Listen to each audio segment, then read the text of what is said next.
তিন শ্রেণীর ব্যক্তির বিরুদ্ধে আল্লাহ বলেন আমি নিজেই কিয়ামতের দিন মামলা দায়ের করব। I will be against them in the day of judgment. Three categories of people I will be against them in the day of judgment. তিন শ্রেণীর লোক কিয়ামতের দিন তারা ছাড় পাবে না। আল্লাহ বলেন আমি নিজেই তাদের বিরুদ্ধে মামলা দায়ের করব। এর মধ্যে এক শ্রেণীর লোক হচ্ছে রাজুলুন ইস্তাআজারা জিরান ফাস্তাউফা মিনহু ওয়া লাম ইয়াতি আজরা। একজন শ্রমিক ভাড়া করে তার কাছ থেকে কাজ নিয়েছে কিন্তু তার পারিশ্রমিক আদায় করে নাই। এরকম আছে না নাই?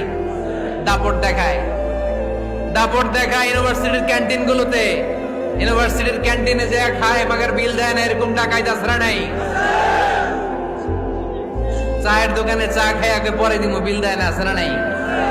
দোকানে যে পণ্য কিনে বিল দেয় না পরে দিমু, আছে না নাই? কিয়ামতের দিন আল্লাহ তোরে মাস্তানি ছুটাবে, চিল্লা এখন ঠিক কিনা?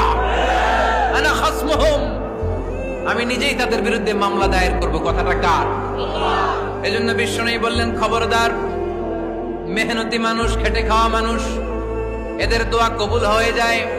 আতুল আজিরা আজরাহু ক্বাবলা আন ইয়াজিফা আরাকুহু। খবরদার, বিশ্বনবী বললেন শ্রমিকের ঘাম শুকিয়ে যাওয়ার আগে তাদের পারিশ্রমিক মিটিয়ে দাও। বিশ্বনবীর বিখ্যাত হাদিস, আতুল আজিরা আজরাহু ক্বাবলা আন ইয়াজিফা আরাকুহু। শ্রমিকের ঘাম মাটিতে লাগার আগে, শুকিয়ে যাওয়ার আগে তাদের পারিশ্রমিক মিটিয়ে দাও। কেননা তারা যদি বদদোয়া করে তোমার জীবনকে জাহান্নাম বানিয়ে দিবে কে?